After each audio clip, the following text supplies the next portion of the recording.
시청자 여러분 안녕하세요. 머니올라 시간입니다. 오늘은 서재영의 투자교실 서재영 대표 모셨습니다. 지난번 출연 때 반응이 뜨거웠습니다.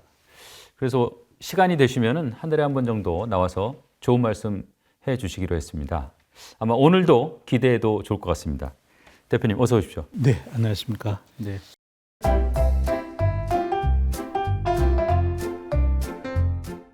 요 보니까 뭐 요 며칠 네. 조정 겪긴 했는데 네.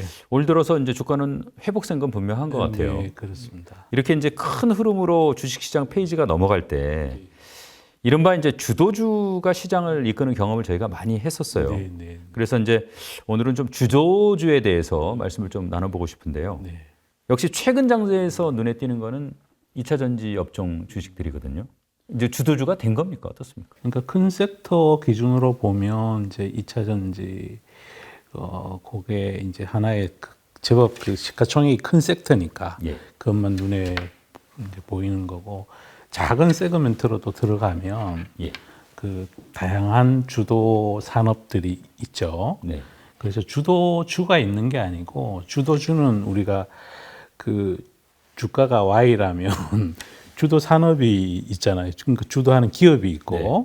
그 주도하는 기업이 태동하게 만드는 5가지 큰 변화가 있는 거니까.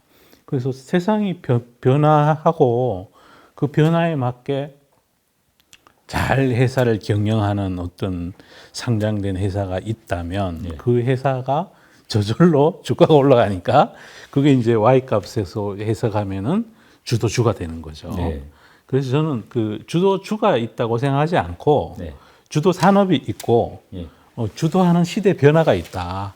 그렇게 이해하는 게 훨씬 그러니까 원인을 정확히 얘기하는 거라고 저는 생각을 해요. 좋습니다. 이제 사회의 변화가 있고 세상의 변화가 있고 그게 산업의 변화를 일으키고 네, 네. 그 산업 속에 속해 있는 아주 좋은 기업들 네, 그런 그렇습니다. 기업들이 이제 빛을 발하는 게 네, 이제 그렇습니다. 소위 말하는 우리가 주도주라고 얘기하는 네, 거라고 그렇습니다. 이해를 했습니다. 네, 네, 네. 우리가 이런 주도주에 대해서 좀 잘 알아야 되는 이유 어떤 게 있습니까? 우리가 그 상장된 회사들은 예.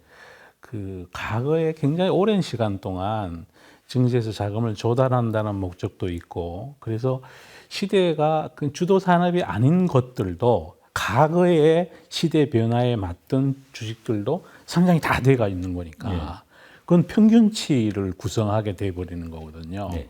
그래서 주가 지수가 오른다고 할 때 모든 산업이 이렇게 어깨동무에서 다 가는 게 아니고 그 시절에 맞는 앞으로 미래에 맞는 어떤 주식이 많이 올라가기 때문에 종합주가지수가 10% 오를 동안에 주도하는 산업에 속한 것들은 30% 40% 올라가니까 그래서 그 주가지수에 대한 투자를 하는 사람은 어떻게 보면 뭐 인덱스하고 이런 거 투자하는 건데 그거보다는 그 명백히 말씀드려서 주도주에 투자를 해야지 주도주 아닌 평균치에 투자를 하면 지나간 시절에 잘했던 기업 그런데 지금은 못하는 기업들 그것까지 같이 내가 내 바구니에 담게 되는 거라서 많이 희석돼 버리는 거죠. 그래서 주도주를 사야만이 올바르게 그 시대 변화를 그 충분히 반영한 제대로 된 좋은 기업을 살 수 있으니까 그 주도주를 발견하는 거는 아주 매우 매우 중요합니다. 우리가 주식 투자한다는 게 지수를 샀다 팔았다 하는 거는 참 재미가 없는 일이에요. 왜냐하면 그 안에 그 흘러간 노래도 있단 말이죠. 신곡이 아니라 결국은 이제 투자라는 게 사실은 돈 많이 돈을 벌어야 되는 거니까 네네, 역시 주도주에 성공적으로 투자를 하면 네. 높은 수익률 또 장기간의 수익을 네네. 거둘 수 있으니까 네네. 역시 주도주에 관심을 가져야 네, 된다. 그렇습니다. 대표님 뭐 이렇게 제가 유튜브를 전부 다 봤는데 아이고 감사합니다. 자기가 뭐 참 책도 많이 보시고 감사합니다. 그러신 것 같아요. 역사를 참 좋아하세요 보면. 그래서 사실은 그 역사를 보면 우리가 또 거기서 뭔가 지혜를 얻을 수 있는 거니까 이 주도주도 어떤 변천을 겪어왔는지를 보면 거기서 공통적인 어떤 통찰 같은 거를 좀 뽑아낼 수 있지 않을까 싶어서요. 네, 오늘 주도주 역사 조금 공부 한번 해보겠습니다. 이 그래도 한 1990년대 정도부터 시작하는 게 낫겠죠. 네. 그 90년대가 우리가 증시가 개방된, 그러니까 외국인 한도 개방되고 1차 개방되고 그다음에 IMF를 겪으면서 거의 대부분이 개방이 됐죠. 국가 기관 산업, 뭐 전력이나 통신 이런 거는 일정 부분 리밋이 주어져 있고 한도가 있고 나머지는 100%다 개방돼 있으니까. 그래서 90년대가 우리 증시 역사에 제법 중요한 한 시대예요.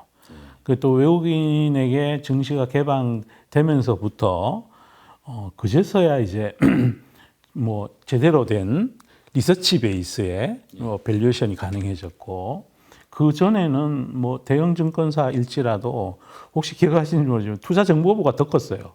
리서치 본부보다가. 예. 그러니까 이게 그 밸류에이션을 어떻게 하고 뭐 PER이 얼마고 뭐 EV 에비타가 어떻게 되고 ROE가 얼마면은 PBR이 얼마가 적당하다. PEG는 뭐 지금도 아직 우리 저 많이 언급을 안 하고 계시지만 이제 선진 시장에서 통용되던 밸류에이션 주식은 이렇게 값을 매겨야 된다는 게 처음으로 우리나라에 도입된 게 1990년. 예. 그때는 어떤 주식들이 주도주였어요? 그때는 뭐 처음에는 외국인 한도 개방되기 전 그 전으로 돌아가서 이렇게 보시면 그때는 그 우리 거의 이제 국내 기관 투자가도 뭐 투신이나 이런 데는 거의 없었고 각 은행 고유 계정들이 주식을 많이 하던 때였어요. 그리고 개인 투자가들. 그다음 그때 뭐 강화문에 누구 압구정동 뭐 이렇게 막 별칭으로 불리던 수많은 전설적인 개인 투자가들이 있었고 혹시 기억나시는지 모르겠어요. 뭐 강화문에 무슨 그럼 뭐 어디에 누구 흑곰문. 예. 그러다 보니 그 당시에는 그냥 이렇게 우 몰려 다닌 거죠. 그때는 주도주가 해외 건설 붐을 타고 건설주들이 좋았고 또 시장이 그 88 올림픽 지나고 난 다음에 세계화 시대로 막 이제 이행돼 가면서 시장 거래 대금이 많으니까 증권주들이 또 무지 좋았고 또 세계화 시대라 그러니까 이제 무역도 활발해지고 그러니까 종합상사들이 무지 또 이익이 잘 나던 시절이었어요. 그래서 그걸 가지고 트로이카라고 그랬죠. 그래가 눈만 뜨면 올랐어요. 그 당시에 상한가 폭이 6%인가 제가 그렇게 기억하는데 뭐 어떤 날은 뭐 점점점 올라가요. 그러던 시절이 있었어요. 이게 어쨌든 업의 본질이 네. 그 시대의 요구와 맞아 떨어질 그렇죠. 때 주도주가 나오는 그렇죠. 거 아니겠습니까? 이게 증시가 집단 지성이 작동하기 때문에 그때나 예나 지금이나 한 가지 분명한 거는 이쪽 동네가 돈을 많이 버는 회사일 것 같다. 그럼 주가가 올라가는 거니까. 그 당시에는 이제 건설, 무역, 증권이 또 상장된 회사도 많지 않았었고요. 그 당시엔 합한 회사 예전에 1970년대에는 동명목재라고 있었어요. 예. 거기가 시총 1등을 한 적도 있고 그랬었어요. 그러다 보니 이제 90년대 초반 중반 이렇게 오는 동안에 그런 주식들이 많이 올랐었죠. 이 건설, 무역, 증권, 네, 트로이카. 네. 어쨌든 주도주라는 게 영원하진 않으니까요. 네, 뭐 네. 물론 길게 가는 것도 있고 좀 상대적으로 짧은 것도 네, 있겠지만 어쨌든 시대적 소명을 좀 다 하면 또 이게 주도주 자리에서 좀 이렇게 예, 비켜나는 거 아닙니까? 좋습니다. 이 트로이카는 어떤 이유로 이제 그러니까 주도주 소명을 마쳤습니까? 그 건설주 같은 경우에는 그때 해외 건설도 해외 건설이지만 신도시 개발을 했잖아요. 지금은 대부분의 대형 건설 회사들이 시행만 하지, 시공만 하지 시행을 안 하거든요. 예. 도급만 해서 자기 공사 마진만 취하려고 그러지. 그 당시에는 뭐 신도시 지을 때 땅을 건설회사들이 불화를 받았잖아요. 토지공사 같은 데서 택지를 만들고 그리고 건설회사에 줬어요. 주면 그걸 사가지고 아파트를 지어가지고 팔면 땅값 상승분까지 같이 먹는 거니까. 그때는 건설회사에 돈을 정말 많이 벌었죠. 그래서 IMF라는 그거를 맞고 난 뒤부터 이제 모든 건설회사들이 그때 너무 뜨거운 맛을 봐가지고 나 이제 시행은 안 할래, 시공만 할래 이렇게 다 돌아선 거예요. 삼성물산만 해도 그 전에는 시행과 시공을 함께 했었어요. 네. 현대건설 마찬가지였고 그 당시에 또 뭐 동아건설 같은 데도 있었었고 뭐 굉장히 많은 건설회사들이 한신공영 뭐 많이 있었고 그래서 건설회사들이 그렇게 돈을 많이 벌다가 당연히 이제 부채 비율도 엄청나게 높았겠죠. 왜냐하면 땅을 사가지고 자기 예. 이름으로 땅을 사서 거기다 아파트를 지으려고 그러니까 분양대금 들어오기 전까지는 자기 돈이 다 들어가야 되니까 부채비율이 뭐 무지 많고 그 요즘으로 치면 신용으로 주식 사는 거랑 비슷한 거죠. 그러다가 이제 IMF를 맞게 되면서 그냥 다 줄줄이 그때는 또 어음이라고 있었잖아요. 네. 그래서 어음이 하나가 부도나면 줄줄이 엮여서 다 부도나니까 IMF 때 우리 큰 기업들이 그 당시에는 이제 기업들이 부채 비율이 굉장히 높던 시절이었어요. 상장된 회사들 평균 막 부채 비율이 뭐 건설회사는 웬만하면 뭐 600% 700% 갔었고 그 당시 삼성전자도 막 부채 비율이 200 몇 프로 되고 막 그러던 시절이었으니까요. 상장사 평균 부채 비율이 200%가 넘었어요. 요즘 또 이게 세상이 좀 이렇게 경기 침체되고 그러니까 막 어떤 분이 다시 제2의 IMF 온다 그러고 그런 말씀 하시거든요. 지금은 기업의 부채 비율이 현저히 낮습니다. 그리고 증권은 그 뒤에도 계속 돈을 잘 벌었는데 또 다른 대안이 생긴 거죠. 시장에 바톤 터치가 된 거예요. 네. 외국인 투자가 들어오면서 이제 블루칩 열풍이 불게 되면서 아니 뭐 그리고 증권주에 쭉 해서 이제 많이 주가가 이제 뭐라 그러죠? 다 반영을 한 거죠. 업황 좋은 거예요. 그리고 우리나라 증권업에 캡이 씌여 있는데 우리 국민들이 주식을 별로 안 좋아하잖아요. 그러니까 고객 예탁금이 회전해서 돌아가야 그게 증권사의 이익인데 거기까지 다 채운 거죠. 채우니까 스스로 거기는 이제 다 올랐다 이래가지고 멈춰진 거고 이제 무역 회사들은 IMF 영향이 가장 크겠지요. 또 무역 회사들이 그 해외 신용을 많이 끌고 왔었어요. 우리 IMF의 가장 큰 원인이 듀레이션 미스매치가 많았어요. 그러니까 단기 자금을 끌고 와서 그 당시에 막 단자사들 많았잖아요. 깡해 주는 회사들. 그 회사가 해외에서 단기 자금을 가지고 와서 이걸 가지고 기업에 시설 자금 빌려주고 막 이랬으니까 빌려와서 빌려주기만 해도 그 사이에 이자 차익이 많으니까 그 장사를 무지 많이 했었다고요. 그래서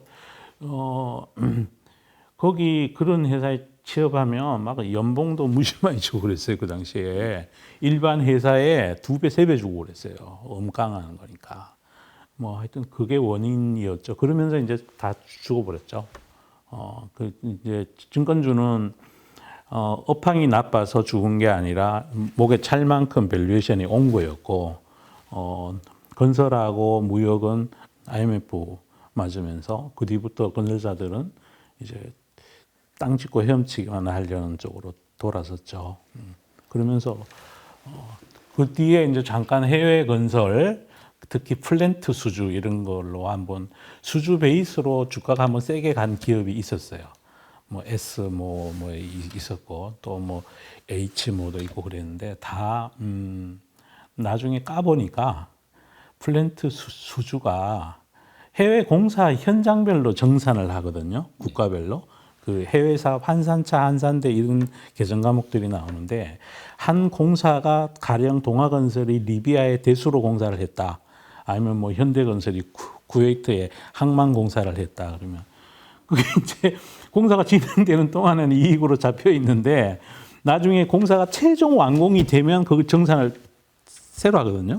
그럼 뭐 엄청나게 막 부실 나 있는 게 하나 둘씩 이제 고해성사가 돼버리니까 거기에 대해서 투자자들이 야 이제 뭐 해외에서 수주 많이 받는다고 주식 잘못 사면 안 되겠다 이렇게 된 거죠. 이 주도주가 어떻게 됐고 어떻게 소명을 다했는지를 잘 보면 네. 재미있을 것 같아요. 그래서 지금의 주도주에 대한 지혜도 좀 얻을 수 있을 것 같은데. 굉장히 재밌죠. 자, 이게 지금 80년대 중반부터 사실상 이제 선언을 해서 만들기 시작했고 처음에는 뭐 참 긴가민가 했는데 지금까지도 지금 주도주 역할을 하고 있는 게 있지 않습니까? 반도체죠. 예. 예, 반도체는 그러니까 우리 인류가 기술이나 문화 이런 게 변화하면서 반드시 써야 될 하드웨어 기기들이 생기기 시작했고 그게 가장 먼저 떠오른 게 이제 데스크탑 PC죠. 예. 그 뒤에 핸드폰이 생겨났고 그 뒤에 이제 각종 무기며 이제는 자동차에서도 들어간다 그러고 그다음 또 뭐 AI에도 들어간다 그러고 그러니까 반도체를 수요로 하는 다양한 새로운 인더스트리가 기술의 발달 그리고 우리 소비 문화의 변화 그리고 뭐 이런 걸로 해서 생겨나고 있으니까 전 지금도 진행되고 있다고 생각해요. 그런데다가 우리가 반도체를 잘하게 된 거는 사실상은 미일 패권 경쟁에 우리가 어부지리를 얻은 게 있어요. 너무 운이 좋은 것 같아요. 네, 굉장히 운이 좋았죠. 삼성하고 그 당시에 현대 정주행 회장님하고 이병철 회장님이 그 동경에서 저기 선언한 게 있어요. 그게 83년 봄쯤 될 것 같아요. 예. 제 생각이면 기억이 맞으면. 그래서 반도체 한다 그러고 난 다음에 2년 있다가 디램을 생산하기 시작했거든요. 그해 가을에 이제 현대전자죠. 그 저기 지금 하이닉스 이천 공장 네. 있는 부지, 그 부지를 어떤 건설회사가 가지고 있었어요. 그 건설회사를 샀어. 정주영 회장님이 사가지고 거기 우리도 반도체 하겠다고 그해 가을에 선언해서 거의 뭐 앞서거니 뒤서거니 하면서 만들기 시작했죠. 근데 그 뒤에 또 뭐 여러 가지 부침은 겪었었고 그 당시만 해도 전 세계 메모리 반도체를 하는 기업들이 10개 넘게 있었어요. 예. 예, 독일에도 있고 일본에도 있고 뭐 대만에도 있고 그러다가 이제 한번 큰 침체가 경기 침체들이 하고 오고 이러면서 이제 치킨 게임을 통해 가지고 다 무너뜨려 버리고 이제 대한민국 삼전자고 하이닉스 전 세계 마켓의 한 75% 하는 것 같아요 지금. 이 업의 본질과 투자의 논리는 여전히 유효한 거죠. 네네. 그래서 근데 다만 이제 이 인더스트리는 이렇게 그 가격은 해마다 떨어지는 거잖아요. 메모리 용량당 단가는 해마다 떨어져요. 예. 기술이 진보돼 가지고. 그래서 이제 주가가 상승하는 것은 이렇게 가파르게 이렇게 가는 게 아니라 좀 이럴 수가 있고 또 하나는 경기에 영향을 타니까 들쭉날쭉거리는 그 부분이 있고 이제 또 하나는 중국이 거세게 따라오고 있었는데 이번에 이제 신냉전 시대 때문에 이제 중국의 추격을 미국이 블로킹 해주고 있는 거죠. 그래서 그건 진짜 저는 우리가 분단국가에 살면서 너무 힘들고 마음 졸이면서 사는데 그리고 막 국내도 많은 이념적 갈등이 있고 거기다 분단국가이기 때문에 그러잖아요. 참 불쌍하고 힘들고 그러는데 그래도 그것 때문에 그러한 것 때문에 이렇게 산업적으로 보호받을 수 있는 뭐가 좀 생겨 있어서 참 마음이 짠합니다. 자, 이제 반도체 뭐 지금까지도 이제 죽지 않고 살아 있고. 네. 자, IMF 외환 위기 이후 2000년대 초반까지 뭐 아마 모두 다 기억할 거예요. 이 크게 버블을 일으켰던 이 주도주들이 난리가 있지 않습니까? 났었죠. 그때 뭐 닷컴 버블이라 그러기도 하고 밀레니엄 버블이라 그러기도 하고 그거는 그 2000년이라는 그 캘린더 상의 그 어떤 큰 IT 수요가 촉발될 거라는 잘못된 편견 그거 더하기 또 그 당시에 이제 YS 정부가 IMF 초래하고 이제 그 DJ 정부로 바뀌었는데 그 DJ 선생님께서 그 이제 벤처 육성을 많이 예. 이제 하던 그래서 뭐 그게 다 어우러지면서 또 하나 그 당시에 또 하나가 처음으로 이제 그 혹시 기억나실지 모르겠어요. 넷스케이프라고 인터넷 그 지금은 익스플로러 주로 뭐 초창기하고 그때 넷스케이프로 또 하나 있고 그랬어요. 예. 저도 그 당시에 인터넷을 처음 해봤던 것 같은데, 되게 신기하고 그랬어요. 그 새로운 그 인터넷이라는 또 하나가 생긴 거죠. 그러니까 이런 여러 가지 요인들이 사람들의 기대치를 엄청 폭발시켜 버린 거예요. 그래서 이제 망을 제공하는 통신사 그 주가도 뭐 엄청나게 올라갔고, 근데 그걸 갖고 버블이었다고, 버블은 유선 통신은 버블이 맞았었고, 그 휴대폰 하는 쪽은 SK텔레콤 저 주가가 지금 액면 분할한 거거든요. 예. 뭐 별로 그 버블이 아니고 올라간 채로 유지되고 있는 거죠. 왜냐하면 돈을 계속 실제로 벌었으니까. 예. 지금 액면 분할 안 한 걸로 치면 뭐 고점 대비해서 그렇게 많이 조정받지 않았을 거예요. 액면 분할 전에 뭐 5만 원, 3만 원도 했었으니까 그러면 지금으로 치면 1,500원, 뭐 2,000원 이랬다는 거니까 결코 버블은 아니었죠. 예. 그러니까 그 당시에 네이버도 버블이 아니었고 그 대신에 뭐 다양한 무슨 제가 이름은 작은 회사 이름을 말씀드리면 뭐 HR 시스템이 뭐 미국의 뭐 그 시스코랑 같다 그래다 그 주식도 올라가고 무슨 또 뭐 그 스토리지 한다고 무슨 엔컴 스토리지 그다음 또 뭐 무슨 무슨 텍 하면서 뭐 새로운 기술은 크니까 제가 말씀드린 뭐 새로운 기술도 막 그런 적이 있었고.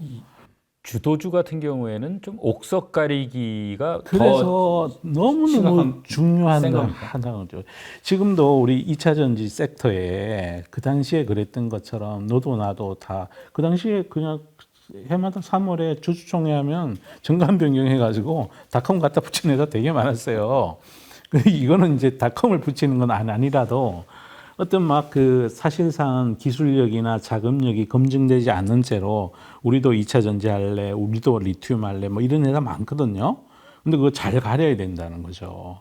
그런데 이거는 이 섹터는 절대로 무너지지는 않을 건데 앞으로도 굉장히 오랜 시간 주도지 지위를 차지하고 갈 건데 강하게 가면 조정도 오는 거고 그건 삼성전자도 그랬고 네이버도 그랬고 다 그랬습니다.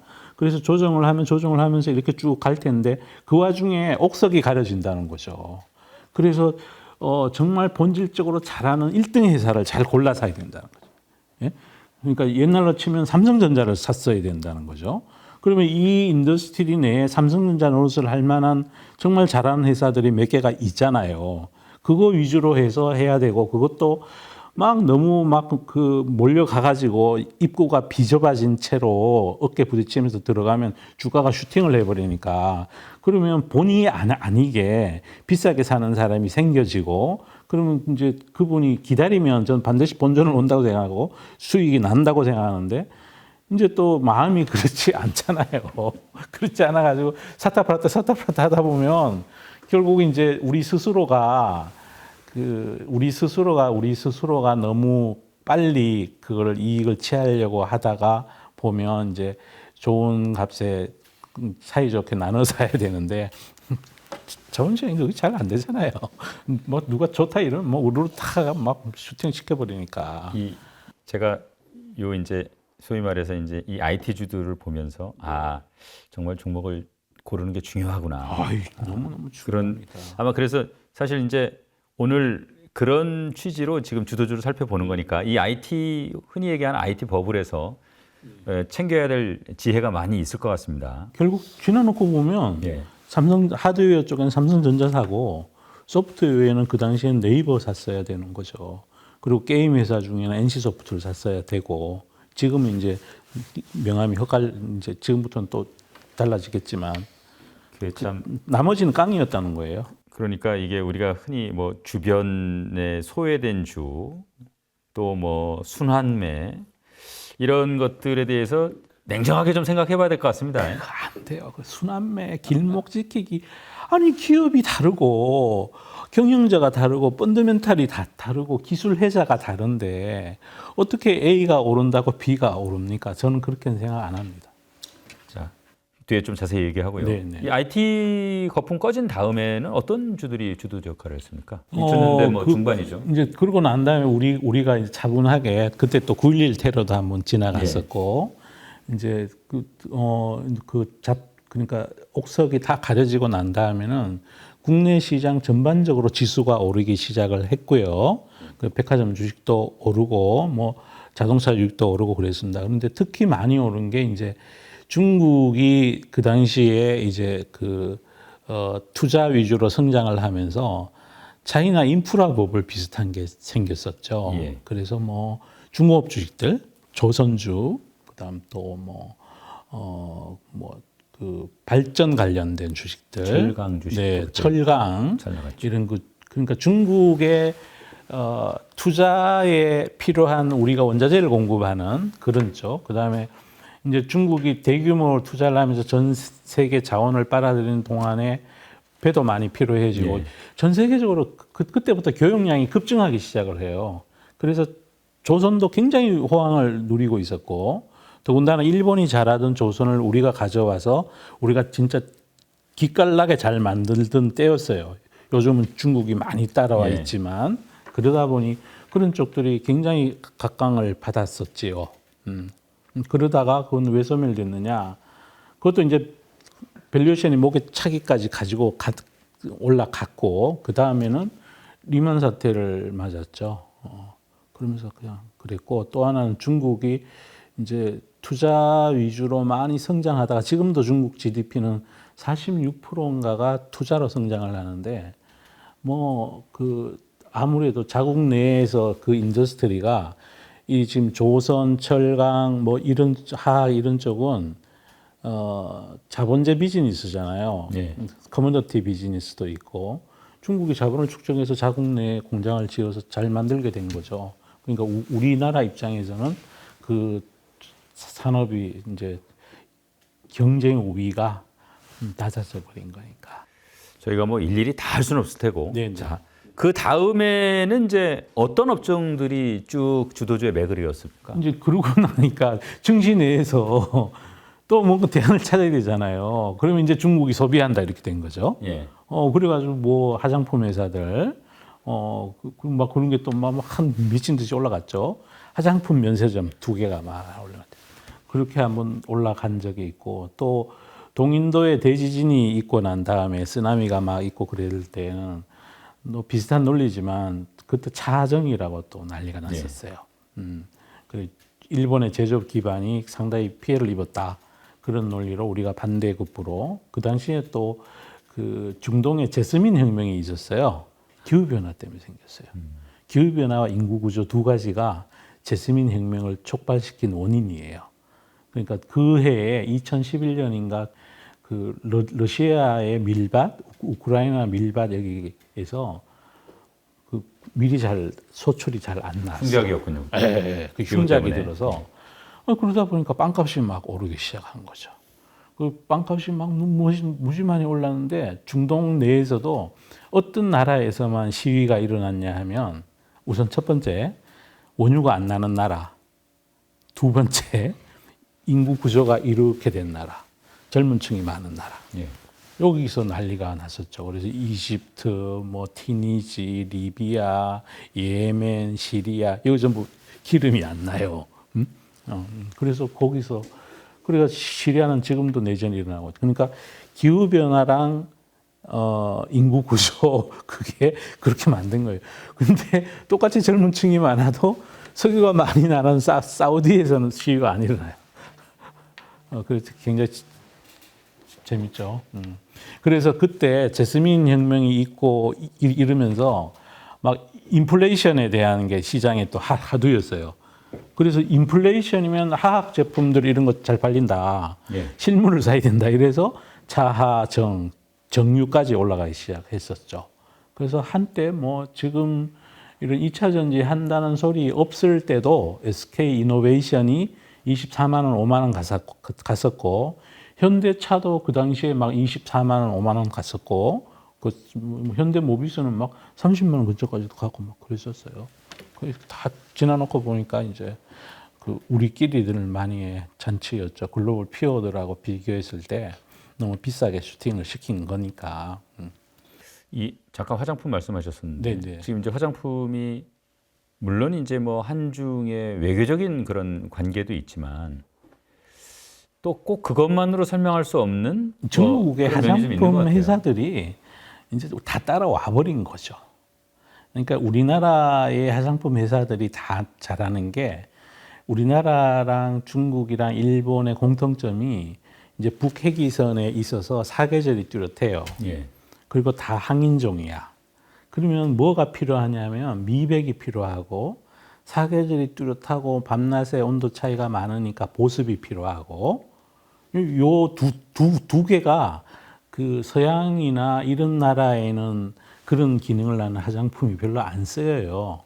왜냐하면 거기는 흑인이거나 백인이 뭐 굳이 하얗게 하거나 이런 게 필요가 없고 또 저는 그 유럽이나 뭐 이런 데 가서 난 그 일부러 가게도 들어가 보고 그러는데 팩 파는 걸 본 적이 없어. 주로 색조 화장입니까? 예, 거기는 컬러 위주죠. 그리고 기초 화장 정도 하는 정도지 우리처럼 막 이렇게 피부를 뽀얗게 하고 막 광이 나게 하고 촉촉하게 하는 거에는 크게 관심이 없죠. 이 색조에는 우리가 좀 경쟁력이 그렇게 우위가 없습니까? 없죠. 그냥 우리는 있다고 주장할 수는 있는데 서구의 화장품 회사들이 그들에게 더 시작한 거죠. 그러면 중국의 여성분들이 화장을 시작했을 때 그걸 우리가 많이 공급해 줄 수 있는 위치에 있었던 거예요. 중국의 화장품 산업이 발달하지 않았었으니까. 그때는 상해 자하 같은 데도 없었고. 그리고 또 중국 여성들은 알게 모르게 우리가 요 동북아 3나라 중에 우리하고 중국은 일본의 침략을 받았잖아요. 그래서 조금 이렇게 반일 감정이 항상 중국인들 머릿속에 있으니까 난징 대학살도 있고 뭐 많이 있으니까 그래서 아마 우리가 상대적으로 많이 수혜를 본 그러니까 지금 같은 신냉전 시대가 아니라 세계화 시절에는 진짜 국교도 수립하고 너무 친하게 잘 지냈잖아요. 이제 그러던 시절에 그랬었는데 이제 중국이 거의 많이 다 추월을 한 거죠. 아니 추월이 아니라. 지금도 우리나라 화장품 잘 만들어요. 지금 이제 간략하게 1990년대부터 쭉 지금까지 연결되는 것도 있고 이제 소멸한 주도주 있고 한데 두 가지가 좀 궁금해요. 네. 첫째, 네. 그러면 그 주도주를 어떻게 좀 해안을 가지고 조금 남보다는 반발 먼저 그런 주도주에 대해서 좀 발굴을 할 수 있을까? 그거는 증권면을 봐갖고는 절대로 안 나오고요. 예. 사회면을 보거나 세계면을 보거나 문화면을 보거나 IT 가학면을 봐야죠. 예. 그러니까 거기에 답이 있어요. 그래서 많이 주식 투자하시는 분들이 걸핏하면 증권면을 자꾸 이게 들여다보는데 그거는 투자하는데 진짜 도움이 안 돼요. 그 세상이 어디로 가는지, 소비자들의 선호가 어디로 가는지, 최근 같은 경우에도 그러니까 증권면 자체만 보거나 숲속에 들어가서 이 기업이 다음 분기 실적이 어떻게 될 거냐 그것만 공부하면 이제 헛다리 짚는 거지. 왜 그러냐 하면 이제 신냉전 시대가 되고 블록화가 되다 보니까 국가가 경제에 개입하는 정도가 훨씬 많아진 거잖아요. 예. 그걸 알고 미리 거기 포지셔닝 하는 거랑 어떤 기업만 쳐다보고 얘가 다음 분기 실적이 좋아질 거나 말 거나 이렇게 찾는 거랑은 차이가 많이 나니까. 그래서 그걸 미리 찾으려면 이제 공부를 해야 되는데 무슨 공부를 해야 되냐면 세상이 어디로 가는지 그 관련된 다큐멘터리도 좀 보고 책도 보면 이제 미래에 대한 미래를 예측하는 서적도 많이 있고 그게 정치적인 뭐 가령 예정된 전쟁이라는 책도 있고 뭐 다큐멘터리도 많이 있지 않습니까? 기후 변화에 관련된 다큐멘터리도 너무 많고 그래서 뭐 최근에 나온 책 중에 뭐 더 에이지 오브 리질리언스라고 그 책을 보면 이제 인류가 드디어 그냥 자기만을 위해서 돈 쓰는 것보다가 지구를 회복시키는 쪽에도 돈을 많이 써야 된다는 컨센서스가 만들어지고 있대요. 그러다 보니까 유권자들에 의해서 선택된 정부가 그 돈을 국민들이 그런 컨센서스가 안 만들어졌다면 대규모 전기차 보조금을 줄 수 없을 거 아닙니까? 욕먹을 거니까. 근데 사람들이 시대의 정신이 그렇게 변해가니 이제 마음 놓고 국민들이 원하는 거다 이게 지구를 살리는데 우리도 돈 쓰겠다고 각국이 그렇게 쓰는 거예요. 그래서 그걸 미리 알려면 그런 인문학적인 책도 많이 봐야 된다는 거죠. 사실 그게 이제 2차 전지로 연결이 되는 거죠. 자, 하나 더 궁금한 게요. 이게 이제 물론 능력 있는 분들이 이제 이 주도주장에서 돈을 많이 버신 분도 계시지만 또 상당수 개인 투자자들은 막바지에 들어와 가지고 비쌀 때 사 가지고 그렇죠. 비자발적 장기 투자를 하다가 돈을 많이 잃어버렸단 말이에요. 그러니까 그거 정말 문제죠. 저는 정말 문제라 생각하고 그래서 제가 이게 교실을 만든 목적도 이제 그런 것들도 있는데 이게 우리 국민들의 금융 산업에 대한 이해도가 낮아요. 굉장히 낮단 말이에요. 그래서 주식이 앞으로 오를 주식이 쉬고 있을 때는 안 사고 막 올라가고 사람들이 좋다 그러면 그때 인기 있는 걸 자꾸 사니까 그러거든요. 그러면 저는 뭘 말씀드리고 싶냐 하면 공부를 충분히 하고 나서 그 뒤부터 투자를 해도 늦지 않은데 이제 앞으로 세상이 어디로 갈 건가에 대한 자기 나름대로 합리적 생각 또 그런 거를 가르쳐 주고 하는 우리 그냥 그 교육하고 하는 그런 걸 제대로 공부하고 난 다음에 해야 되는데 그냥 뭐가 올라간다 그러면 마구 사니까 저는 이제 그 쏠림을 만들고 이런 걸 되게 그 우려하고 있거든요. 그래서 어떤 그게 뭐 그 증권사 직원이 됐든 유튜버가 됐든 애널리스트가 됐든 막 이게 그 막 이렇게 그때 막 핫한 걸 너무 세게 얘기를 하면 굉장히 그 문제가 되죠. 그러니까 제가 드리고 싶은 말씀은 금융산업에 대한 이해도가 낮아. 그다음 두 번째가 금융을 공급하시는 분들이 이 자꾸만 그 잘 팔리고 인기 있는 걸 인기 있는 게 팔기가 쉽잖아요. 이제 그런 거 위주로 팔려는 것도 많이 있고 그래서 한마디로 얘기하면 우리 국민들이 공부하셔야 돼. 우리 그 사회적으로 보면 이제 주식 투자를 많이 하시는 연령대가 40, 뭐 규모 있게 하시는 분이 40대부터 50대, 60대 뭐 그 사이에 주로 많이 계시잖아요. 또 70대 이신 분도 왕성하게 하신 분도 많고 이분들이 평생을 노동하고 근로하고 사업하고 자영업하고 그래서 그 받은 돈을 가지고 투자를 하시게 되는데 그걸 너무 이제 그 쉽게 인기 따라서 내동매매를 자꾸 하다가 자꾸 잃어버리게 되니까 이제 그러한 공교육이 없었기 때문에 이제 저라도 어떻게 좀 도움이 될까 싶어서 하는데 잘 될지 모르겠습니다. 대표님 그 유튜브 보면 많이 도움 될 것 같습니다. 제가 뭐 일일이 다 봤거든요. 네. 이게 지금 아까 이제 잠깐 공급자들이 좀 잘 팔리는 걸 팔려고 한다 이 말씀 좀 해주셨는데 이게 보면은 주도주 장세가 끝나갈 무렵에 공통적으로 나타나는 현상 중에 하나가 이 주도주장이 계속될 거다라고 하는 뭐라 그럴까요? 일종의 착각이라고 그럴까요? 그런 것들을 좀 이렇게 조성하는 그런 게 좀 있는 것 같아요. 그게 이제 그 애널리스트 분들도 그렇고 증시 전문가라고 그러시는 분들도 그렇고 모든 사람들은 가장 최근에 있었던 기억들이 뇌리에 많이 남아 있어요. 예. 그래서 어떤 주식이 PER을 30배를 받는다. 그러면 이 주식은 해마다 EPS 그로스가 30%는 돼야 그래도 PER 10배짜리 주식이랑 같아지는 거잖아요. 그럼 똑같은 거니까 PER 10배인데 1년에 10% 성장하고 흔히 얘기하는 PEG가 예, 1인 거죠. PEG가 이런 거죠. 그래서 최소한 PEG가 1 정도는 돼야 그게 거기서 만들어진 주가의 어떤 뭐 이렇게 그 바닥 행보 국면 거기서 다시 되치고 올라갈 수가 있는데 그렇지 않은데도 불구하고 이제 성장이 끝나서 S자 커브 상단에 가 있는데 불구하고 과거에 거래됐던 히스토리컬 PER이 몇 배니까 여기서는 사볼만 하다고 얘기하는 거를 제가 과거에 조선주에서도 많이 받고 중공업 주식에도 많이 받고 철강주에도 많이 받고 화장품 주식에도 많이 봤어요. 그래서 나중에 그거 다 밑으로 내려가요. 우리끼리만 있다 그러면 국내 증시의 참여자가 개인들이나 국내 기관 투자가만 있다 그러면 그래 우리끼리 그렇게 생각하고 거기가 멈출 수 있어요. 근데 우리 증시가 외국인한테 개방돼 있잖아요. 외국인들은 그렇게 생각 안 하거든요. 네. 이거 좀 수상하네. 이게 PER 30배가 맞으려면은 해마다 30%씩은 그로스가 나야 되는데 작년까지 재작년까지 잘 나다가 올해부터는 술술 주네.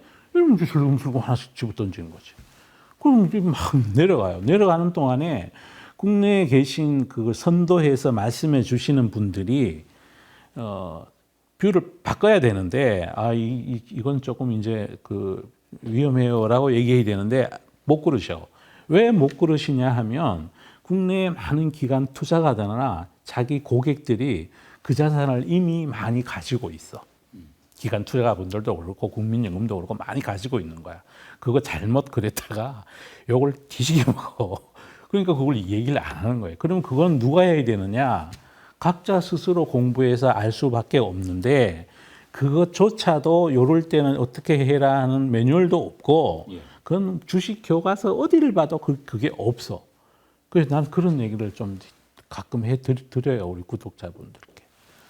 지금 이제 저희가 지금까지 나눈 말씀이 물론 과거 얘기이긴 하지만 네, 네, 자, 우리가 지금 이제 벌어지고 있는 일이고 네. 앞으로 우리가 어떻게 해야 될 것인가에 대한 상당한 하여간 시사점을 주기 때문에 저희가 오늘 하는 거니까 네. 제가 보기에는 잘 들어두시면 네. 이제 우리가 어떻게 시장에 대처하는지 많이 도움이 될 것 같습니다. 그러니까 앞으로도 세상은 계속 변할 거고 세상이 변한다는 거는 주도 산업이 계속 생긴다는 거고 주도 산업이 생기는 건 주도주가 생긴다는 거잖아요. 그래서 급하게 매매할 게 하나도 없어요. 왜 그러냐면 공부를 다 하고 해도 늦지 않은 게 세상이 변한다니까요. 그때 또 주도주가 네, 나오니까. 그럼 또 나온다 이거죠. 그래서 저는 이제 저번에 와서도 말씀드렸지만 2차 전지도 좋아하고 또 제가 몇 개 좋아하는 산업들이 있어요. 그 각도는 다 다를 거고. 그래 2차 전지 같은 경우에는 주도주의 자리를 안 내어 놓을 거예요. 다만 많이 올랐으면 그것도 이제 천차만별이에요. 종목별로. 어떤 주식은 뭐 얘는 이래서 좋다 저래서 좋다 그래가지고 NS 분들이 PER 70배가 좋다 그래가 거기까지 가는 주식도 있고 어떤 주식은 뭐 얘는 20몇 개밖에 안 주고 뭐 NS들이 이런 말씀 많이 하시거든요. 내가 이거 밀기로 했어. 아니 밀기는 뭘 밀어. 주가가 누가 민다고 그 주가가 올라가는 게 아니라 세상의 변화가 어떤 훌륭한 기업을 만들고 이 기업이 어닝을 딜리버리 해줘야 주가가 오르는 거거든요. X값이 변해야 Y값이 변하지 Y값에 대해서 누가 쓰담쓰담 해준다고 Y값이 커지는 게 아니거든요. 그래서 이 X의 변화하는 값에 대해서 우리가 공부를 열심히 하면 저절로 주가는 올라가게 되는 거니까. 그래서 2차 전지 인더스트리 전체는 앞으로 커질 게 자명해요. 다만 어떤 특정한 그러니까 옛날에 닷컴 버블 때처럼 이게 정말 그 훌륭한 기업도 아닌데 따라 오른 것들은 옥석가리가 당연히 돼야죠. 그건 시중 유동성이 만든 탐욕의 결과니까 그건 정리가 돼야 되고 그런 사이에 강한 기업은 더 오를 거예요. 거기서 빠져나온 돈이 진짜 얘가 진짜네 하고 이리 몰려올 거니까. 저는 그렇게 생각을 합니다.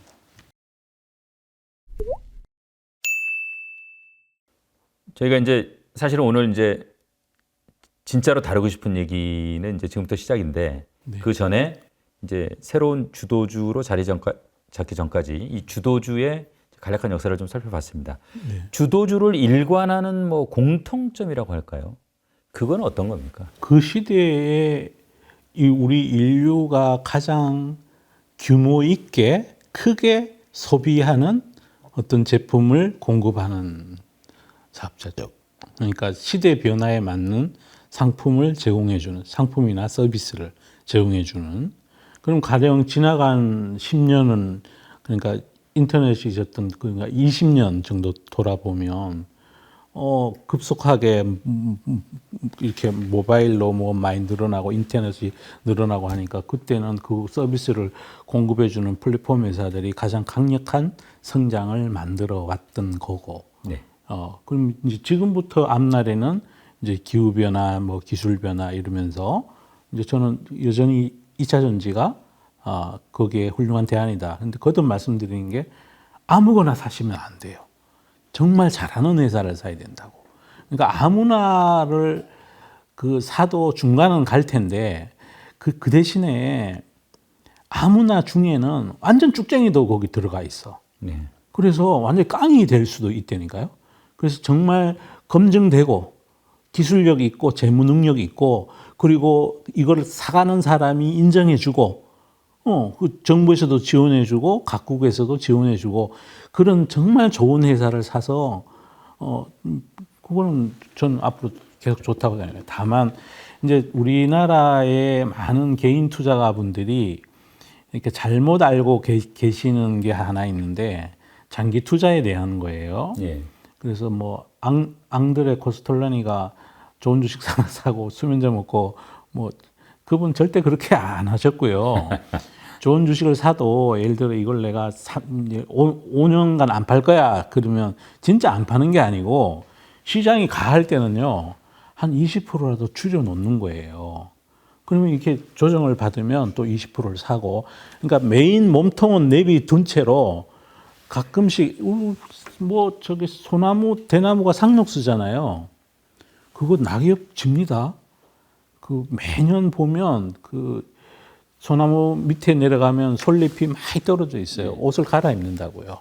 대나무도 그래요. 그 사철 푸른 것 같지만 중간중간에 낙엽이 계속 진단 말이에요. 그처럼 계절마다 뭐가 막 너무 강하게 가면 그렇게 최근에 막 많이 가잖아요. 그러면 그럴 때 그냥 그래 남도 좀 드세요 하고 한 20% 정도 줄여놓으면 또 이렇게 요즘처럼 조정을 받을 때가 있잖아요. 그러면 나는 니하고 생각이 틀린데 오늘 뭐 때문에 내렸는지 나 아는데 난 살 거야라고 살 수가 있었는데 그 매매 그렇게 매매를 하는 거하고 안 하는 게 뭐가 차이 나냐 하면 몽땅 그대로 들고 있으면 올랐던 게 수익률이 줄어들기 시작하잖아요. 그러면 반대로 해요. 사야 될 때 무서워가지고 팔게 된다고. 지금이라도 챙겨야지 이러면서. 우리나라에 또 잘못 알려진 게 주식을 내려오는 어깨에 팔아라라고 잘못 알고 계시잖아요. 주식은 올라가는 어깨에 팔아야 남도 먹는 거거든요. 그럼 올라가는 어깨는 대부분 어떨 때 보이냐 하면 사람들이 막 미친 듯이 좋아할 때 그때가 올라가는 어깨일 경우가 제법 많이 있어요. 그러다가 또 참 사람들이 신기한 게 주식은 또 펀더멘탈만 있는 게 심리도 같이 있는 거잖아요. 네. 주위에서 유수나 또 정부 당국이나 뭐 해서 가열을 경고하고 이러면 막 들고 패요. 그럴 때가 또 어떻게 보면 싸게 살 수 있는 기회일 수도 있는 거고. 그래서 매매를 그렇게 해야 된다는 거죠. 그러니까 장기 투자를 한다 그래서 그냥 나 이거 저 사놓고 5년 뒤에 볼 거야. 안 보면 돼. 진짜 그렇게 생각을 하시고 뚜껑을 닫아놓고 계시면 되는데 해외 뭐 어디 저기 출장을 갔다 오시든가 5년간 안 그렇거든. 말씀은 들은다 그렇게 하시면서 다 매일 열어본다고. 매일 열어보면서 마음속에 그냥 내리면 불안하고 우리도 특히 이런 기억이 많으신 분들이잖아요. 우리 투자가 국내 투자자 하신 분들이. 그러다 보니까 마음이 뭐 아유, 조석지변이죠. 아침에 뻘걸 때는 내가 3년 동안 안 팔 거야 이러다가 오후에 버려지면 아이고 내가 생각을 잘못했나 이러신다니까요. 그래 그거를 방지하려면 너무 가할 때 기계적으로 조금 주고 예를 들어 내가 100주가 있다. 너무 가하게 막 가. 그러면 20주 파는 거야. 팔아놓으면 올같이 내리면 감사합니다 하고 또 살 수가 있으잖아. 그러니까 그런 매매를 해야 되는데 그런 매매에 대해서 아무도 이렇게 체계적으로 안 가르쳐 주니까 그래 잘못된 게 난 장기 투자할래 그런다고 진짜 그냥 가만히 아예 그럼 아까도 말씀드렸듯이 아예 안 보면 돼. 안 보면은 산업의 성장한 걸 몇 년 뒤에 찾을 수가 있는데 안 그러잖아요 사람들이. 그 습관을 좀 고쳐야 된다. 자, 지금 사실은 이제 우연히 대표님 이렇게 저희 스튜디오 찾아주셨을 때 네. 지금 2차 전지 관련된 주가들이 좀 흔들리는 모습을 보여요. 네, 그래서 네, 네. 제 생각에는 자, 판단의 기준이 있어야 될 테니까 네. 2차 전지가 왜 주도주가 됐고 어느 한도까지 어느 시점까지는 분명히 이게 그런 소명이 계속 될 것이고 그런 측면에서 좀 기본적인 핵심을 다시 한번 짚어보는 게 사람들이 판단하는 데 좀 도움이 될 것 같아요. 우선 첫 번째는 기후 변화고요. 이제 그 탄소 예산이 10년치도 안 남았어요. 그리고 두 번째는 문화도 많이 바뀌었죠. 예. 아까 말씀드렸듯이 그 우리 회복력의 시대예요. 그야말로 이제는 그 이코노믹 애니멀로만 우리 인류가 살지 않고 이 지구를 살리는데 돈을 쓰는 거를 국민들이 찬성해 주는 그런 컨센서스가 만들어져 있는 거죠. 그런 문화도 바뀌어 있고 또 하나는 기술의 변화인 거죠. 배터리가 그 굉장히 많은 인더스트리의 엔진으로 작용을 할 거예요. 정말 저는 이제 다큐멘터리 보는 거 좋아하니까 우리가 2030년쯤에 그 새로 출시할 탱크 그거가 있는데 그 K3 뭐 탱크라 거기 누가 이제 그 잠깐 설명해 주는데 보니까 거기 배터리가 들어간다는데요. 그래서 그러니까 전기차뿐이 아니라 그 다음에 시카고에서 상업 운전을 내년부터 한다는 도심 항공 모빌리티가 있어요. UAM. 그게 그거 배터리로 할 것 같고요. 드론도 다 배터리죠. 이젠 전쟁하는데 예전 같으면 미사일이나 뭐 포를 쏘거나 그다음 그 전폭기에서 폭탄을 떨어뜨리는 거 이제 드론이 막 들고 다니면서 그러니까 드론도 배터리로 가지 거기 뭐 혹시 드론이 막 휘발유 엔진 떼가지고 부릉부릉 연기 내며 가는 거 저는 못 봤어요. 그다음 뭐 집에 쓰는 청소기며 이번 1분기에 LG 에너지 솔루션이 발표한 실적을 보면 네. 전기차로 가는 배터리가 70% 정도고 30%는 전기차 아닌 쪽으로 가요. 그러니까 애플폰에 들어갈 수도 있는 거고 그다음 뭐 전기 자동차에 얼마 전에 보니까 대동이라는 우리나라에 농기계 하던 회사에서 배달용 스쿠터 그걸 이제 전기 오토바이를 만들겠대요. 예. 그것처럼 이제 그 모든 내연기관들이 차례대로 특히 그리드 펠티처럼 이게 그 배터리 원가가 낮아지면 리튬 가격이 좀 내리고 그래서 낮아지면 그쪽으로 다 갈 거예요. 전 다 간다고 생각해요. 상당히 많은 게 간다 이거죠. 그리고 그러니까 움직이는 거의 대부분의 것이 편리성을 위해서도 그렇고 집에서 청소할 때 줄 쭉 달래는 거 이 방 저 방 끌고 다니면 너무 힘들잖아요. 왜냐하면 방이 좀 크면 전기 소켓을 여기 가서 밀다가 뽑아가지고 저 방 가면 또 거가 꽂고 되게 귀찮거든요. 근데 그게 무선으로 된 게 나왔어요.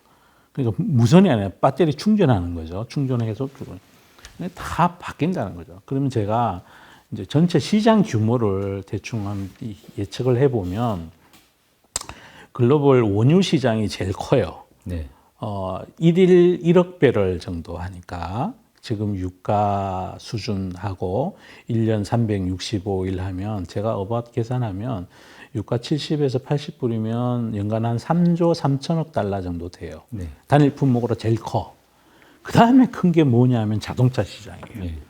자동차가 연간 1억 대 정도를 가정을 하면 차 한 대당 뭐 많이 후리쳐서 3천만 원 잡으면은 대충 3조 달러 시장이거든요.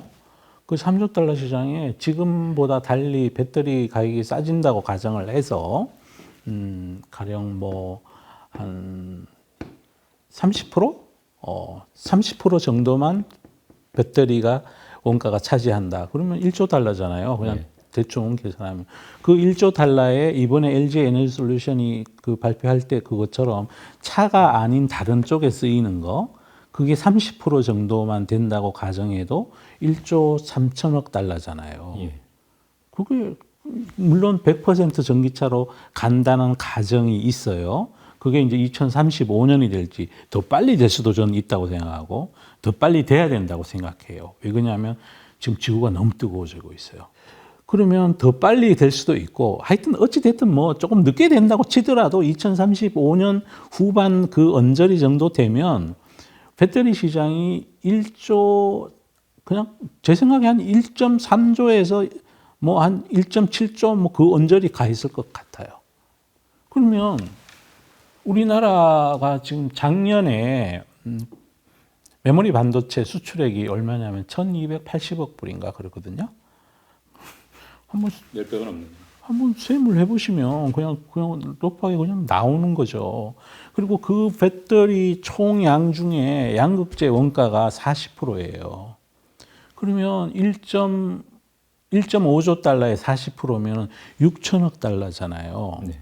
그럼 6천억 달러면은 메모리 반도체 시장이 몇 배입니까? 4배인데. 4배인데 이게 돈에 눈이 달렸는데 계속 이렇게 그래서 괜찮다고 생각을 하는데 그럼에도 불구하고 이제 주식이 너무 좋으면 단기간에 슈팅을 해요. 제가 지금 알고 있는 이런 생각들을 아마 많은 분들이 하고 있을 거예요. 이게 계산이 어려운 게 아니거든요. 그러면 그러다 보니까 단기간에 막 슈팅을 하고 근데 언제 샀던 사람이라도 버티면 돼. 제 생각에는 그래요. 이거는 꺾이지 않아. 그러니까 조정이 있을 뿐이지 조정하고 다시 올라갈 인더스트리지 이게 지금 내려가고 있는 과거의 어떤 주도주가 히스토리컬 PER 30배인데 거기서부터 줄줄 흘러 내려가고 있는데 이익 성장이 줄어서 이게 이 2차 전지 섹터도 줄줄 계속 내린다? 불가능해요. 왜냐? YOY로 성장률이 장난이 아니야. 그러면 어느 선에서 하락을 멈추고 다시 재반등을 시작하면 정고점을 넘어가요. 넘어갑니다. 단 좋은 회사여야 된다는 거죠. 좋은 회사, 진짜 잘하는 회사 몇 개 안 돼. 어떤 인더스트리에서 이게 나중에 경쟁이 심하게 붙고 그러면 어떨 때는 또 뭐 치킨 게임 비슷한 게 일어날 수도 있고 어쨌든 간에 제일 잘하는 몇 개 회사만 사야 돼. 이게 만약에 네. 2차 전지 이 산업이 네. 주도주로서의 이제 소명이 만약에 이제 좀 약화되거나 다 한다. 그거는 뭐 어떤 상황에서 벌어질 일입니까? 저는 거의 없을 것 같아요. 그러니까 미중 간의 어떤 그 새로운 하해 모드가 돼가지고 중국 회사께 막 저가를 무기로 막 해가지고 우리 땅을 좀 더 많이 침범하게 된다. 그러더라도 성장에는 큰 문제가 없을 것 같고요. 미국 그 경제부 차관이 미국에서 팔리는 배터리가 2027년 되면 대한민국 제품이 70%가 될 거라고 그랬잖아요. 그럼 거기 나머지는 파나소닉도 좀 가고. 근데 일본은 제가 저번에 제 수업에서 말씀드렸는데 진짜 그 뭐라 그러나요? 그 야성적 충동?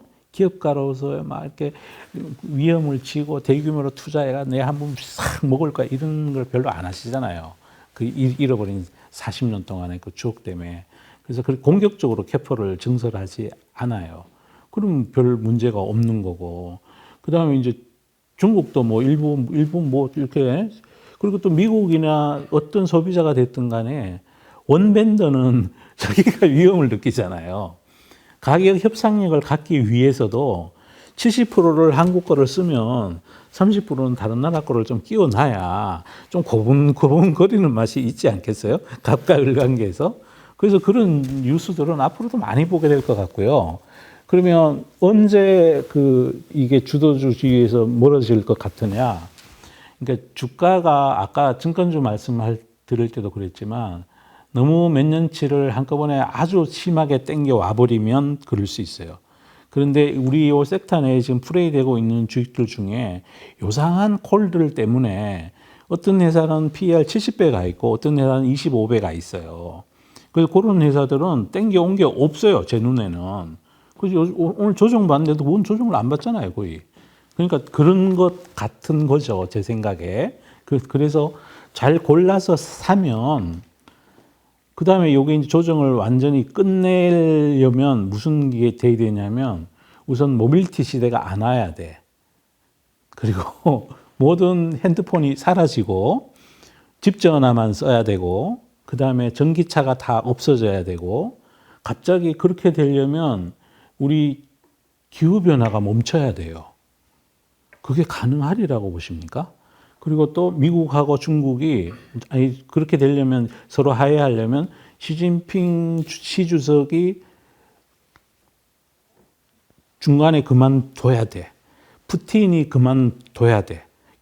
김정은 정권이 이제 국제사회로 나와야 돼. 우리 사이좋게 지냅시다 하고 나와야 된다고. 그렇지 않으면 신냉전 시대는 전 오래 갈 것 같고요.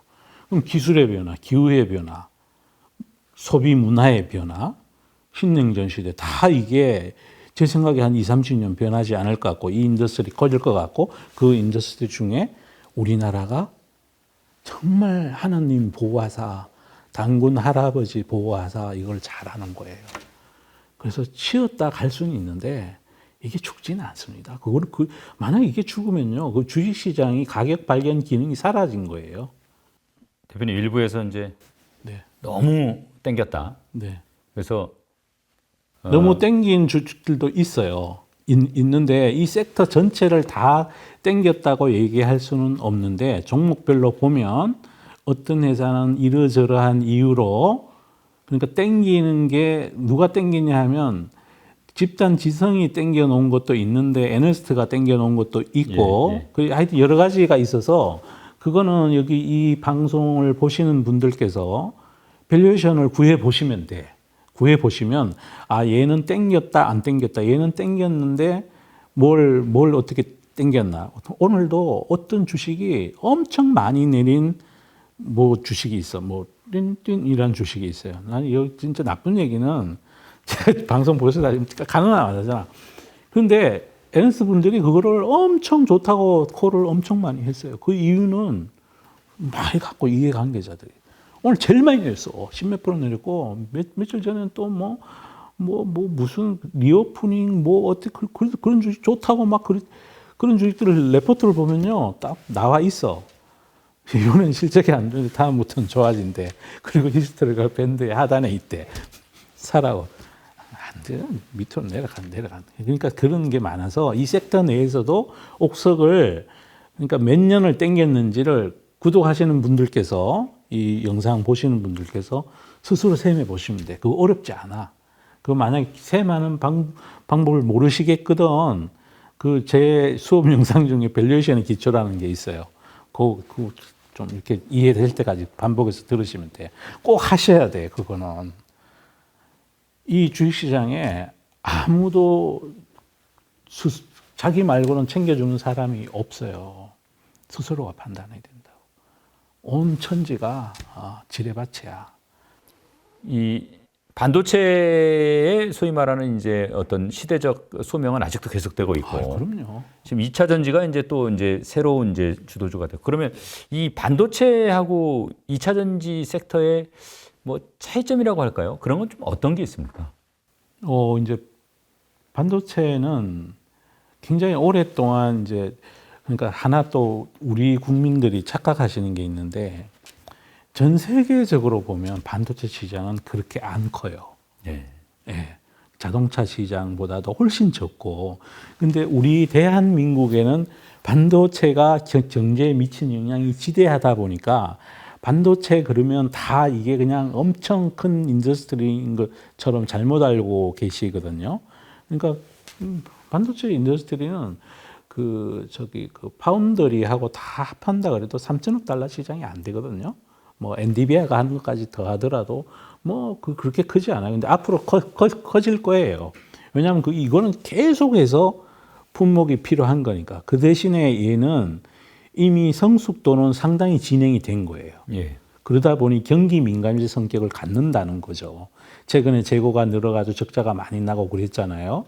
제 생각에는 그게 코로나 시절에 그 재택 근무, 그다음에 게임, 그다음 그래서 저희가 늘어야 된다, 서버가 늘어야 된다 그래서 그때 너무 강하게 투자를 하신 것 같아. 그래서 공급 과잉이 일시적으로 오잖아요. 어떤 인더스트리에 공급 과잉이 왔는데 그걸 2달 2분기 동안 해소되지 않는다는 것은 한마디로 얘기해서 성숙됐다. 성숙되면 경기 민감제 성격을 함께 가지게 된다라고 봐야 된다는 거죠. 그러면 이렇게 경기 민감제는 아주 안 좋다 그럴 때 사서 좋다고 그럴 때 이제 슬금슬금 좀 팔면 다음에 또 경기가 안 좋을 때 살 기회를 또 줘요. 근데 이 2차 전지 쪽은 YOY 크로스가 앞으로도 계속 이어질 거거든요. 그래서 아마 그 조정의 폭이 그렇게 크지 않을 거예요. 가령 1부터 10까지 오른 주식이 있다. 그러면 이게 조정하는 게 7이나 8? 그 정도 조정하고 또다시 10을 넘어서 가고 그런 흐름을 보여야 돼요. 그게 안 보이면은 시장이 이상한 것이 주식시장은 굉장히 효율적이어서 돈 잘 버는 회사가 있으면 반드시 그걸 누군가는 사요. 이 글로벌하게 2차 전지 산업이 네. 당분간 이제 주도 산업의 역할을 네. 상당 기간 지속할 거다. 네. 이거는 아마 네. 별로 이견이 없을 거예요. 네. 네. 네. 근데 이제 그러면 우리 한국이 네. 이 2차 전지 산업 내에서 글로벌하게 네. 주인공 역할을 이제 계속 할 수 있을 것인가? 우리 입장에서는 좀 중요하지 않습니까? 아무래도 이제 우리 기업에 투자를 하는 거니까. 어떻게 보세요? 네, 저는 할 수 있다고 생각해요. 그러니까 이 업을 저는 굉장히 젊은 날부터 이 업을 봤던 사람이에요. 예. 그래서 이 업은 우선 첫 번째는 지금도 보면 많은 회사들이 해외에 있는 어떤 회사들이 우리도 할래요 몇 년 전부터 그래 왔었거든요. 근데 아직도 못해요. 못하고 이 업은 기술이 아날로그 기술이거든요. 예. 그래서 누군가는 따라오기는 계속해서 따라올 거예요. 근데 우리가 하나의 기술을 갖고 멈춰 있으면 그러면 따라오는 걸 추격을 허용하겠지요. 반도체처럼 뭐 2나노, 5나노 그걸 딱 반도체는 20나노 안 하던 사람이 갑자기 5나노로 점핑해도 돼요. 장비만 있고 양산 능력이 있고 그러니까 언제든지 따라잡힐 수 있는 경험 산업이 아니니까. 근데 요 인더스트리는 경험 산업이라는 거죠. 그리고 반도체를 잘못 썼다 그래서 차가 폭발하거나 생명이 어떻게 되지는 않는데 이 인더스트리에는 배터리를 잘못 쓰면 생명의 위협을 받아요. 그래서 얼마나 안전하게 배터리를 잘 만드느냐는 수많은 트라이얼 에러를 겪어내면서 뭐 습도 뭐 이런 것도 챙겨야 되고 많은 걸 하면서 만들어진 손끝에서 나온 기술이거든요. 예. 그래서 우리가 이제 예를 들어 경쟁 회사가 뭐 구체적인 거는 하도 많은 분들이 교육을 하고 다니셔가지고 제가 얘기 안 해도 될 것 같아요. 뭐 어떤 회사가 뭐 구반반을 따라왔다. 뭐 지금 예를 들어 중국은 6둘둘 한다고 그래요. 니켈 3원계도. 그리고 거기도 막 열심히 해가지고 막 트라이얼 에러 방식으로 해서 참 트라이얼 에러 방식 하니까 이거 시행착오. 예.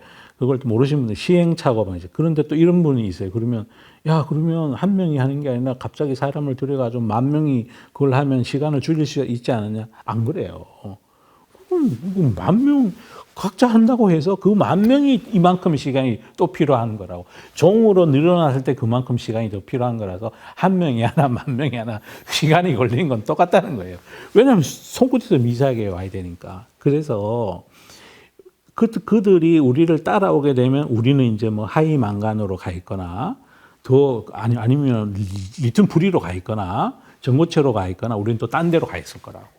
그래서 우리가 가지고 있는 이 3원계 쪽의 기술의 격차는 굉장히 오랫동안 유지될 수 있을 것 같다는 게 제 전망이고, 그 다음에 LFP는 우리가 쉽게 따라갈 수 있는 거예요. 하이망간만큼 그 기술 혜자가 크지 않는 거예요. 그래서 저는 이게 하이망간이 아니라 3원계보다가 3원계를 잘할 수 있는 배터리 회사가 LFP 만드는 건 그렇게 어려운 일이 아니래요.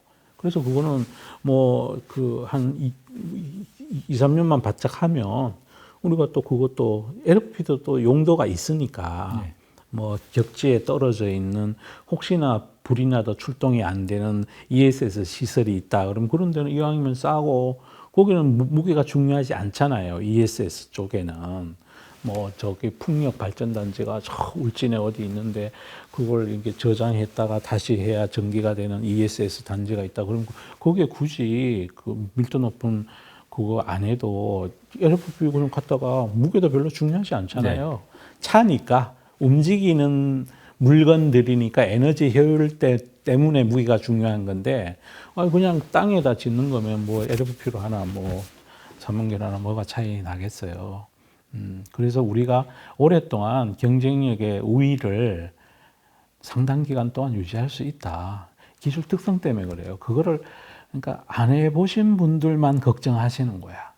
가령 이런 거 있었잖아요. 예전에 우리 태양광 할 때 폴리실리콘. 예. 그러니까 태양광에 쓰이는 폴리실리콘은 11-9 순도를 가져야 돼요. 반도체용은 더 순도가 더 필요하고 그거 해가지고 웨이퍼 만들어 잘라가지고 반도체 만들고 그거 잘라가지고 태양광 그거 만드는 거니까. 그런데 그거는 중국이 다 따라왔잖아요. 그거는 그렇게 어려운 게 아니거든. 그냥 주워 녹여가지고 뭐 좀 그래도 또 그거 하시는 분들은 무지 어렵다고 말씀하시죠. 그런데 어렵다고 그랬는데 중국이 뭐 다 따라와 보는 거니까. 근데 그걸 갖고 시장에 있는 분들께서 그거 봐라. 그것도 그랬는데 이것도 그건 많이 틀리다는 거죠. 그 만드는 공장에 가보면 사람이 하는 일은 많지 않아요. 그 폴리실리콘 거기에 기계 라인을 타고 다 이렇게 가요. 근데 이거는 다르거든. 2차 전지는 다르단 말이에요. 물성도 다르고 여러 가지를 섞어야 되고 거기에 뭐 소성을 할 때 막 코팅한 막 미세한 것들이 많이 있어요. 제가 문과라서 뭐 그걸 제가 자연과학적으로는 설명을 못 드리는데 그건 공부해 보시면 여기 구독하신 분들이 자꾸 누가 얘기한 거를 들어서 그거를 자기 것이냐 이렇게 하면 주가가 조정받을 때 흔들리거든요. 그 스스로 조금만 찾아보면요. 요새 딥러닝을 인터넷에서 다 하면 다 할 수 있어요. 어떻게 보면 이게 이제 주도주 역사에서 이번 2차 전지처럼 물론 초기니까 그렇겠지만요. 개인이 상대적으로 이제 과거에 뭐 기관이나 외국인에 비해서 수익을 얻고 있는 장은 좀 드물었다고 생각이 드는데 어떻게 이런 변화가 좀 있었다고 생각하십니까? 아직까지 뭐 2차 전지를 제대로 뭐 기관이나 외국인이 편입한 게 아니지 않습니까? 그러니까 그게 이 영향이 있는 것 같아요. 저도 이제 최근에 유튜브를 했잖아요. 근데 유튜브가 교육하는 데는 굉장히 좋은 것 같아요. 네. 동영상을 그냥 전 실시간은 아직 하지 않지만, 그러니까 영상을 찍어서 이렇게 사람들에게 이건 이렇다 하고 얘기해 줄 수 있는, 그러니까 학교처럼 돼버린 거죠. 그래서 그냥 수업을 받을 수 있는 게 그것도 굉장히 저렴한 가격에, 그러다 보니까 이제 우리 국민들의 집단 지성이 금융에 대한 이해도가 한 단계 올라간 것 같아요. 그래서 아마 지금 S&P에서 우리나라 국민들의 금융 이해도를 조사를 하면 많이 올라왔다 이렇게 나올 것 같아요. 그 영향도 저는 크리라고 생각을 해요. 마지막 오늘 질문 드리겠습니다. 자, 2차 전지에 이미 투자하고 계신 개인 투자자, 또 진입을 생각하고 있는 개인 투자자에게 대표님 조언을 주신다면 어떤 조언 주시겠습니까? 이미 투자하고 계신 분들은 옥석을 가리셔야 된다. 내가 갖고 있는 이 2차 전지 주식이 밸류에이션이 어떻게 되는지를, 또 이 회사의 경영자가 누구인지, 이 업 내에서 마켓 쉐어는 어느 정도 하는지, 글로벌 점유비는 얼마나 되는지, 이 회사의 기술 혜자는 뭔지, 그게 얼마나 강고한지, 그걸 판단해서 그 2차 전지 거기다 OK가 나오면 그건 들고 가도 된다.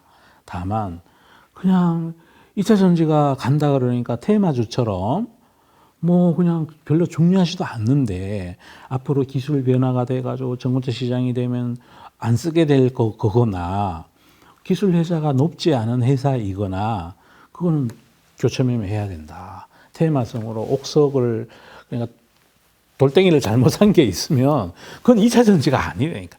2차 전지처럼 보이는 잡주예요. 그 진짜 2차 전지를 잘하는 회사 주식을 들고 있다면 불안할 거 없다. 이렇게 말씀드리고 싶고, 새로 2차 전지를 투자하시고자 싶어 하시는 분들은 제일 권해드릴 게 누구 얘기 듣지 말고 공부를 먼저 해야 된다. 공부를 충분히 하고 나서 이 판에 들어와도 늦지 않을 겁니다. 그리고 세상이 항상 변하기 때문에 주식시장도 또 합배적 현상으로 등락이 계속 있기 때문에 오늘 안 사도 괜찮아요. 괜찮아. 그 대신에 제발 공부하고 사시기를 바랍니다. 이건 좋은 말씀. 네, 아닙니다. 잘 들었습니다. 네. 고맙습니다. 감사합니다.